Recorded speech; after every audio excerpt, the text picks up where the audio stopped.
7 mujeres que inspiran en el mundo del esoterismo, la cocina, el deporte, la solidaridad, la educación, la ciencia y el arte. Son algunas de las protagonistas de esta temporada.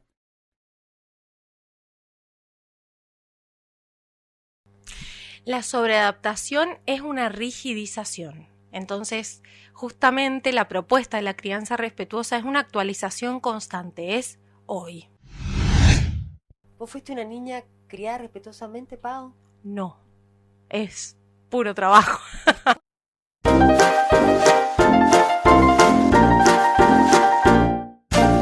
Paola La Espada, cofundadora del espacio interdisciplinario UTU, en la crianza. Básicamente la crianza encierra todo esto que tiene que ver con el UTU, ¿no es cierto? Desde sus diversas disciplinas. Sí, la crianza y el acompañamiento desde el respeto y la atención centrada en la familia como eje. Familia, sea como esté conformada. Sí, familias diversas. Familias diversas. Reales. ¿Qué es criar respetuosamente, Pau? ¡Wow! ¡Qué hermosa pregunta! Criar desde el respeto es una forma de acompañar a otra persona a crecer. Es saber que un bebé desde que nace es un ser activo en sus deseos, en sus necesidades, en sus particularidades y que puede, si se le acompaña, desarrollar todo el potencial que tiene dentro, puede ser. Entonces, criar desde el respeto es criar desde la concepción de que puedo respetarme a mí, cuidarme a mí como cuidadora, ¿no? Como mamá, y también cuidar los tiempos, las necesidades, los deseos, las particularidades de ese ser que está en desarrollo. Lo que no quiere decir que o me pase por encima a mí misma y me dé por entero y viva para mis hijos, mis hijas, ni tampoco quiere decir que le pase por encima a mi hijo o a mi hija por mí, sino que es un equilibrio. Bueno, ese equilibrio es muy difícil de lograr, justamente me surgían estas consultas, ¿no? Porque cuando uno dice criar respetuosamente vienen un montón de cosas porque las palabras son, vos sabes, son construcciones bastante subjetivas, no uniformes y resuenan de diferentes formas. A veces está esta línea difícil que es entre pareciera que la crianza respetuosa sería casi como sobreadaptarme a las necesidades del niño. Y si no, termino en una dicotomía o algo muy binario que sería, o si no, el niño se tiene que adaptar a mis necesidades y deseos. ¿Cuál sería ese término medio del que vos hablás en esta crianza respetuosa que no implica seguramente una sobreadaptación de la mamá a la hora de maternar o del hijo, ¿no? La sobreadaptación es una rigidización. Entonces, justamente la propuesta de la crianza respetuosa es una actualización constante, es hoy. Hoy estoy más cansada quizás que de costumbre y tengo otras necesidades y cómo desde cómo estoy hoy puedo acompañar las necesidades que está teniendo mi hijo o mi hija de la mejor forma, sin sobreestimar ni subestimar. Y ese es un trabajo diario e incluso un trabajo de autoconocimiento de la persona adulta muy grande. Esto que vos me hablás de los cuidados personales, el respeto propio, básicamente antes de ser mamá o papá uno debería como chequear si está como sanito, ¿no? Que no es la mayoría de los casos sanito, digamos, o está como siendo consciente de sus propias trabas, que es un montón. Sí, sería ideal, porque acompañar a otra persona a crecer nos pone en jaque a diario. Nos pone en situaciones donde se comprometen nuestros recursos, donde nos encontramos con nuestros propios límites. Y si esos límites son más flexibles o los tenemos más claros, entonces es más fácil poder acompañar desde la flexibilidad, desde una mirada abierta, una escucha abierta. Y es muy importante también poder hacer una revisión de lo que yo viví en mi propia infancia, en mi propia crianza, porque eso es lo que termino proyectando. Esto que la sombra de la que hablabas vos, está en sombra todo. O sea, pueden haber en sombra aspectos favorables, aspectos buenísimos o potencialidades gigantes en mí que yo no registro y no conozco, y aspectos muy dolorosos y muy dañinos que al no conocerlos los pongo afuera, porque esa es la forma que tiene el psiquismo de verlos y de elaborarlos. Entonces, si desarrollamos un trabajo de automirada y un trabajo propio, antes o durante o cuando podamos en relación a la crianza, entonces poder maternar o poder paternar va a ser mucho más saludable para todos. ¿Y cuál es ese camino previo a autoconocimiento? ¿A través de qué vías? Porque bueno, vos sos psicóloga, calculo que la terapia es uno. Calculo que estos disparadores en situaciones críticas la pone un niño que obviamente te saca de todos tus deseos personales y te desdibuja. Un bebé, en un caso un bebé, o un niño con un berrinche, o lo que fuese, ¿no? Digamos, para no llegar a ese límite y conocer tus demonios y tus bondades en momentos críticos, ¿cómo haces esa preventiva? Sería para mí un autoconocimiento preventivo en este caso, ¿no? Cuando uno va haciendo el desarrollo de la crianza y de la educación. ¿Cómo andás ese camino? ¿Cómo lo transitas? Inicialmente desde la decisión y el arrojo de mirarnos. Y ahí podemos encontrar distintas vías. Puede ser a través de los espacios terapéuticos, a través del arte, a través de lo lúdico, a través de una relación que repare, una relación amorosa. Cada cual puede ir creando sus propias estrategias y sus propias formas. La decisión es la base de mirarnos al espejo y de ver qué hay. Y uno sabe en el fondo, más o menos en el fondo, lo que le duele, ¿no? Sí, claro. Sí. Salvo aspectos muy reprimidos, en general sabemos por dónde. Por dónde sí es y no queremos ir porque duele, por dónde no es y vamos a repetir, pero vamos igual porque es conocido. Está bueno que nuestros hijos, hijas, sepan que estamos dolidos, hay edades para eso, hay momentos oportunos para plantear cuando estamos sin ganas, dolidos, heridos, heridas, o no hace falta para esa cabecita tener tanta información. Depende del dolor. Hay algo que se llama diálogo tónico, que es una forma de comunicación a través del cuerpo, ¿no? De la postura, del tono muscular, de los gestos, del tono de voz. Que los bebés, cuando nacen, es su forma primera de comunicación. Antes que aparezca la palabra y que reine en el autodiálogo, la primera forma de comunicación es el cuerpo. Entonces ellas leen nuestro cuerpo y desde ahí tienen información, más allá de lo que digamos. Por eso muchas veces escucho muchas mamás que dicen, no quiero que se dé cuenta que estoy triste, así que me voy a llorar al baño y salgo. Y sí se dan cuenta, lo notan que hay algo que está pasando, que genera angustia y reconocen la angustia en su propio cuerpo y también notan que no se le puede poner palabras a eso. Y eso es confuso en algún punto, ¿no? ¿Por qué no se puede nombrar? Entonces sí, si es algo que está ocasionando un cambio tónico en mi postura, en mis gestos, en mi estado de ánimo, es mejor ponerle palabras y explicar a ocultarlo, porque igual lo saben, lo intuyen. Por lo menos explicar la emoción, vos decís más de las causas de esa emoción Sí. que pueden ser no o sí aptas para tal cosa, pero explicar la emoción, ¿estás de acuerdo que por lo menos eso das un montón? Sí, ajustado a la capacidad de comprensión que tenga ese pequeño. Claro. Entonces, sí, hoy me siento triste, no te preocupes, yo lo voy a resolver, solo quiero que lo sepas. Entonces, listo, ya está. Ese niño, esa niña suelta. Mamá está triste. Bueno, no tengo quizás que sostenerla yo. Claro, así, tal cual. Mamá se encarga. Está buenísimo. Está triste y se encarga ella de ella. Porque si no, también eso se pone afuera, ¿no? Claro. Eso se pone afuera, después los niños no saben cómo hacer para salvar un caos que ni siquiera saben qué es. Claro, porque ellos espejan lo que están viviendo. Porque es una cuestión de supervivencia muy primitiva. Es si yo me acomodo al grupo en el que estoy, voy a sobrevivir. Y si la emoción que está reinando en ese momento tiene que ver con la angustia, con la ansiedad, la van a espejar. ¿Qué pasa con los padres, Paola? Históricamente pareciera, vos corregime si he visto mal, sí. Siempre han tenido como un rol un poco binario, digo, o es el padre permisivo que viene a hacer todo lo que la mamá no lo deja, porque laburaba todo el día y venía y solo hacía las gracias al niño, o era el padre con esta figura también muy tradicional del que pongo límites, rayando con el autoritarismo, el no porque soy tu padre.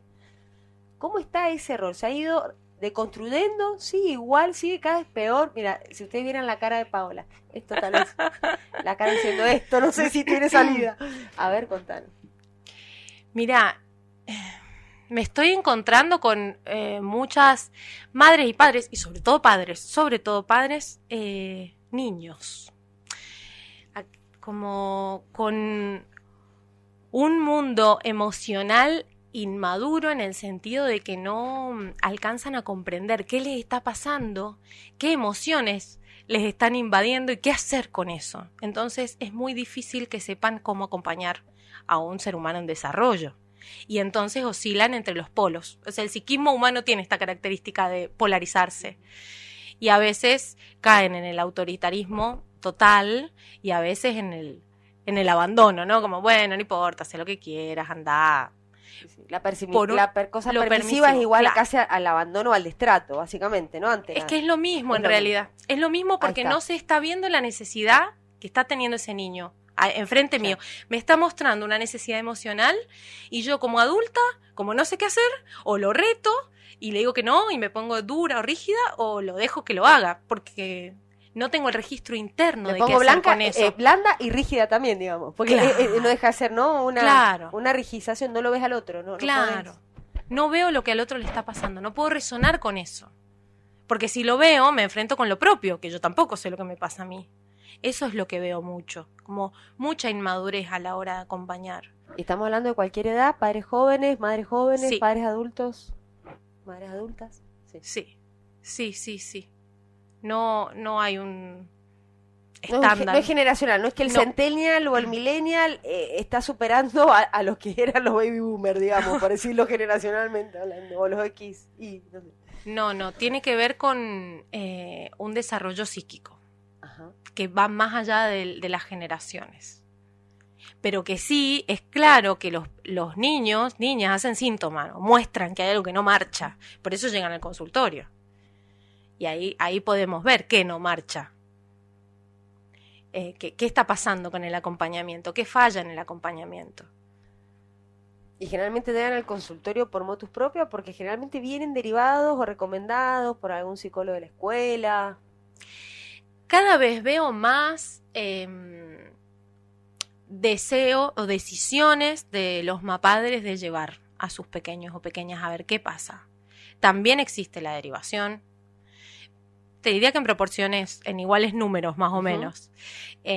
Sí he visto un incremento de la pregunta, ¿qué pasa? Sobre todo en quienes estaban empezando a preguntar cuál es la mejor forma de criar. Y aún así llegan con un mundo interno o un estado así como inmaduro de la comprensión de lo que les pasa. Pero hay deseo de evolucionar, que eso es re importante. Sí, como es la base. Claro. Es como la parte donde no sos oligofrénico, digamos, ¿no? Te das cuenta que hay algo que puede no funcionar. Claro. Eso es la base, para empezar algo. Sí. ¿Cómo haces cuando sos mamá y papá?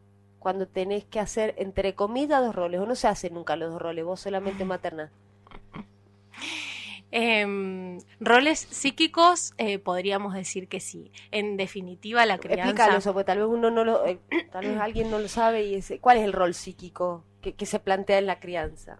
Internamente, desde algunas líneas de la psicología se plantea que hay una función materna, que podemos pensar que sin sexualizarla es una función de contención, una función circular, digamos, o sea, de abrigo, de cobijo, y una función paterna, que sin sexualizar hablaríamos de una función de corte, de límite, de orden, ¿no? Que eso tiene una correlación incluso con los hemisferios cerebrales. Esas funciones las puede cumplir una sola persona. Yo puedo contener y puedo marcar un límite, yo sola. Y también las podemos cumplir entre 2 o entre 3 o entre 4. ¿Cómo lo completa el niño? Que eso calculo que son estudios bastante recientes en un punto, ¿no? Por la cantidad de familias monoparentales, ¿o no? Esto de cómo lo completa el chico o la chica, que su mamá, tal vez sola, tenga que estar poniendo estas 2 facetas psíquicas, ¿no? La masculina y la femenina, sin sexualizarlo o sin genitalizarlo. Es que en realidad, independientemente de la cantidad de personas que críen, estas funciones deben estar presentes. críen 1, 2 o 3 personas, deben estar presentes. Yo debo poder explicarle a mi hijo que puede jugar en el comedor y que no puede romper los juguetes. Entonces están las dos funciones ahí, o sea, yo le explico que el juego es posible, que puede desarrollarse y demás, y marco un límite, un encuadre. Yo puedo desarrollar ambas funciones. Y el niño, nada, que se desarrolla desde ahí, eso es ordenador para él. Es ordenador para la psiquis, ¿no? Es como generar una estructura re importante, ese límite, sea de quien venga. Sí, totalmente. Y el amor, el sea equilibrio. De quien, claro, y el amor, sea de quien venga, es una estructura así que va. Tal cual. Siempre. Sí. Tienen que estar ambas. No puede haber una y la otra no. Tienen que estar ambas. Las desarrolle quien las desarrolle. Hay un primer paso para arrancar con la crianza respetuosa, de tu experiencia, con tus colegas, con tus pares. Hay un primer paso para arrancar para el que nunca escuchó, pero no sabe cómo ser respetuosa. ¿Viste? Que decir, ¿y cómo respeto a mi hijo si no sé? Hay un primer paso así, simple y sencillito, te lo digo. La decisión de querer respetarse a una misma para poder respetar a otra persona. Y la decisión de amarse a una misma, a uno mismo, para poder amar a la otra persona. Ese es el primer paso. Y hay que trabajarlo. Porque en general nos amamos como nos amaron y amamos como nos amaron.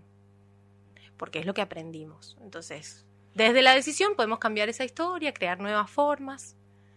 Y desde el trabajo, la disciplina de decidirlo. ¿Cómo te diste cuenta en el transcurrir? Nosotras tenemos hijos chicos todavía, pero calculo que hay muchos síntomas. Pero ¿qué síntomas ves cuando vos sentís que si este chico o esta chica es parte de una familia con este apego, con este respeto, más allá de los quilombetes que hayan externos? Esta chica está siendo producto de una crianza respetuosa. En niños o niñas pequeñas lo veo en la libertad del movimiento y de expresar lo que sienten. Pequeñas hablo de 4 años en adelante. En general, cuando un peque llega al consultorio, me doy cuenta por dónde. Por verlo jugar, desde ahí, de cómo juega, la libertad con la que puede explorar el ambiente, el espacio. En la pubertad o en la adolescencia se observa más en... Ay, ¿cómo lo explico?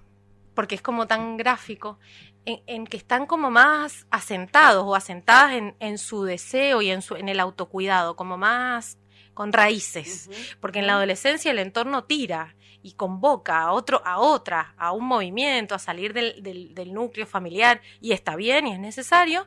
Y cuando ha habido una crianza desde el respeto y desde el autoconocimiento, esos adolescentes tienen una capacidad de decisión como mucho más anclada en su autoamor y en su autocuidado.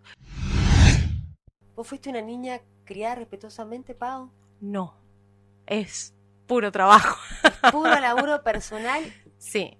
Que has ido como reconvirtiendo para sí. que no suceda, digamos. De tu parte, que tratemos de prevenir, que tratemos que no suceda. Como sí. madre, qué desafío, Pau, ¿no? Sí, es que justamente a partir de mi propia crianza, igual yo siempre digo que mi mamá y mi papá se equivocaron y también me dieron los recursos para que pudiera reparar esos errores, que creo que es un equilibrio maravilloso. Y es justamente a partir de ahí que tanto mi profesión y dedicarme a acompañar niñeces, maternidades y paternidades es una forma de reparar mi propia historia, de poder evolucionar, de poder seguir mirando que hay otra manera de acompañar, de evolucionar, de crecer, de desarrollarse. Es emocionante, aparte vos en carne propia, con la piel, como mamá, como profesional que ayuda a otras madres. La tribu nos salva, ¿no es cierto? Sí. La tribu nos salva. ¿Estás nos de acuerdo salva, que sea sí. conformada por quien sea, la tribu sí. salva? Sí, la tribu salva. Para mandar un mensaje del llanto, para un abrazo, para que cuiden niños, salva.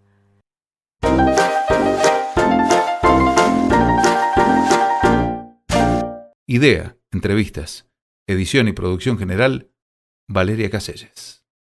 Estamos todas cuenta con el auspicio de la Dirección de Cultura de la Municipalidad de Godoy Cruz, en Mendoza, en Argentina.